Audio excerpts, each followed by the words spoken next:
Fleet Street, the historic home of the British press. However, over the past 30 years, all of the news organisations based in this area have gradually relocated. Rupert Murdoch's News Corporation was one of the first to go, as he shifted his operation out to Wapping.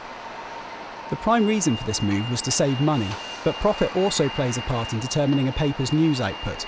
Many have cited the recent News of the World phone hacking scandal as an example of a paper abandoning its ethics in search of financial gain. The corruption of an organisation like the News of the World is basically driven by commercial forces.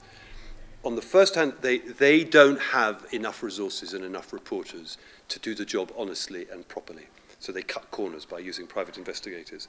And secondly, and maybe more important, they are desperate to get something to sell the paper every Sunday.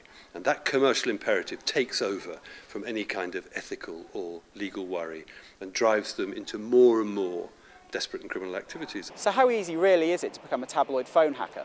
Well, the type of phone tapping carried out by the reporters here at the News of the World is relatively simple. All it really required was for a victim not to have changed their aunt's phone PIN from the factory default. From here, one phone call would grant a reporter access to a possible treasure trove of tabloid scandal. But what about trainee journalists as desperate for a job as the tabloids are desperate for a headline? Jonathan Calvert and Claire Newell. The Paul Foot Award nominated reporter Claire Newell's path to success seems, on the face of it, fairly typical. She studied for an English degree, followed by a postgraduate journalism qualification, before starting work experience at the Sunday Times. However, it was during her work at the Times that Miss Newell became the subject of a police investigation over Cabinet Office leaks. In fact, this would-be journalist had also been temping at Whitehall and leaking sensitive documents to the Sunday Times over a 15-month period. The paper appreciated her dedication so much, they gave her a job as a full-time reporter. But does this really make it right for trainee journalists to put aside their ethics in the hope of landing a good job? No.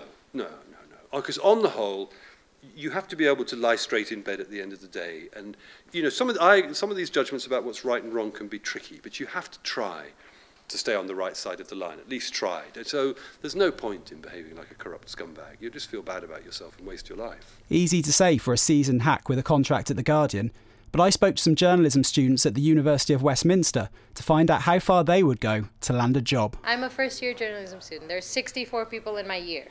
How many universities offer a journalism course with 60 or more students every year? How many of them are actually good enough to make it? So I guess if you're a little bit more willing to cross lines, then maybe you get an edge. Well, you know, you've got to fight to get to the top, you know. It's a tough business. In the workplace, anything goes, you know, especially if you're just out of university, you're looking to try and land a good job and you've got an angle, I'd be tempted to use it. I think that if I was doing a serious piece, probably not. But if I had to dig some dirt on Cheryl Cole or something, maybe I would. Some may dwell on romantic notions of Fleet Street, but news is an industry like any other. And occasionally both professional and student journalists may end up bending the rules for the sake of their careers. But as has happened in this latest tabloid scandal, their actions may in fact end their career. Robert Powell, Westminster News.